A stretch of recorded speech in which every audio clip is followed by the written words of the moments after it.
Oh, my God, that's too funny. And wait, there's one more that comes to mind. And I told him, I go, yeah, they love Sabbath. And he goes, where? Like, what parts of Sabbath?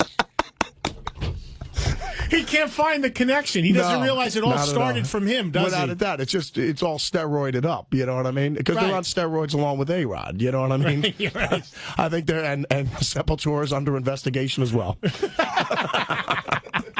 Does Ozzy have any, like, does he have acknowledgement that he is part of the four people that, in my opinion, invented heavy metal? Without a doubt. I mean, no, I'm just saying... he just can't see how it got to Sepultura. Well, yeah, well, you know, but then again, you know, like, then if we have to break it down to the boss like that, you'd go, but Oz, where you guys got it from is from all the blues artists, like Howlin' Wolf and all those guys, because Sabbath those are blues-based riffs. So, I mean, but, you know, then you throw the flat fives in there, which is a blues note, and used in jazz a lot and everything like that. And Tony Iommi's a huge, you know, Barney Kessel's his guy, you know what I mean? One of Tony's favorite guitar players, and he's a legendary jazz guitar player. So, but the whole thing is, between Geezer and Tony, you know, when that blues explosion started, you know, coming out of England with John Mayall and everything like that,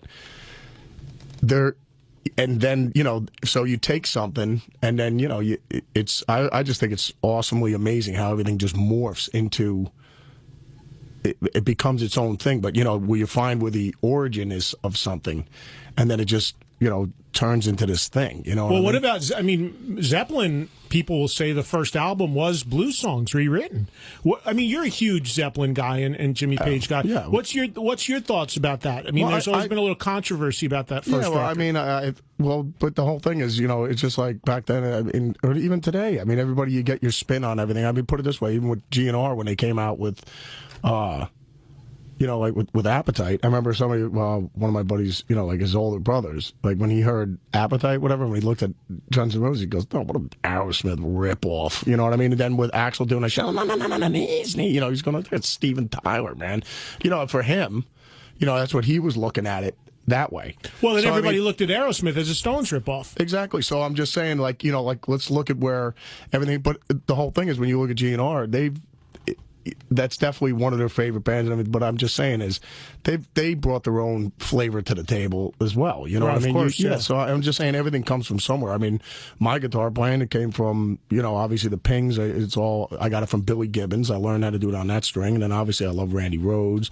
Then you learn stuff from Eddie Van Halen, then Al Di Meola and John McLaughlin. I got the Pentatonics from, you know, so like you get all these things and you put it into, you know, a blender, and that's how you make a cocktail. You know what I mean? Like when you listen to Dimebag, there's, you know, with all the legato between Eddie and Randy, where it's like main guys, and he loves Ace and everything like that. But then with the riffs, it's like obviously Sabbath-driven, Sabbath-based, but then, you know, where Dime, I remember he told me, like, oh, yeah, well, Metallica this, and, you know, and the earlier stuff, when you listen to, like, Pantera. But then when it finally got dialed in, it just morphed into this whole new genre of like extreme metal. You know, I mean, it turned into a whole, you know, they turned into the Led Zeppelin of that genre of music, extreme metal. So, but everything starts from somewhere, you know what I mean? So, yeah, I mean, but as far as, you know, that's how you learn. You know what I mean? It's just, you know, the encyclopedia of knowledge over there, because it's the Rolodex of knowledge where you get it all from. I mean, Jimi Hendrix didn't just wake up one day and he's playing with his teeth and behind his head and everything like that. That was going on.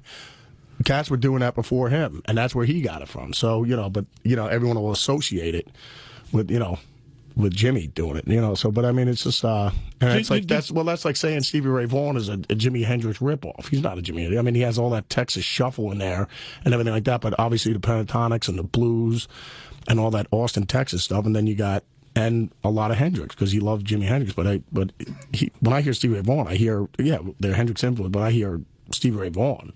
You know what I mean? But yeah, but I think that's, everybody has that. It all, you know, it comes from somewhere. So when you mention the Pings, and I think I've talked to you about this in the past, that's something that for your style that I really identify with. And the other guy that I always identify those, I guess that's the word for it, the Pings, the wah, wah, sort of squeals, is John Sykes, who, you know, I'm a huge fan of as well. I love John's playing too. I'm friends with John. You know what John told me though when I asked him about, where did you say you heard the Pings first? Oh, Billy Gibbons. Yeah. You know when I asked John about I once talked to him about his playing because his two things are the pings and I guess what you call a power slide, that woo, Yeah. And I asked him about it. I said, where did that come from in your playing? And you know what he told me?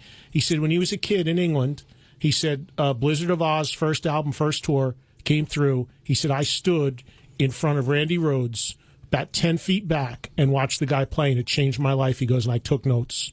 He said, and I never associated Randy with that. Well, and I listened to live stuff. Yeah, but I don't know and everything. Yeah, and the live, especially live. Like if you listen to that reissue of Diary with the extra live concert on it that just came out, if you listen to that live, I mean, he really pings it up and does all that slide stuff. Yeah, totally. Randy was putting a lot of, and then all the licks in between. Right. The vocal. I mean, that was Randy. That was a trademark too. So, but.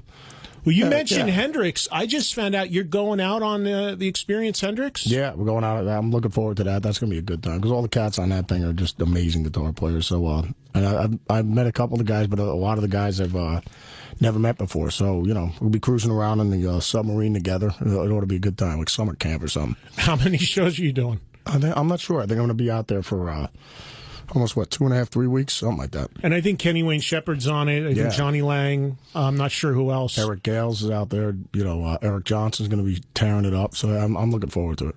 Yeah, and everybody, is it just everybody picking what, like 5, 6 Hendrix songs? You do like 3 Hendrix tunes, and then we're all coming out and jamming and stuff like that. So yeah, I'm definitely looking forward to it. So I'm just getting a list of all the other tunes that a lot of the guys are doing. Whatever. I'll just pick some obscure Hendrix tunes. You know what I mean? Just rework them and black labelize them, and then go out there and do them. Or, put a little bit of, some Karen Carpenter-esque type stuff to it. Some Avril Lavigne. Yes. Yes.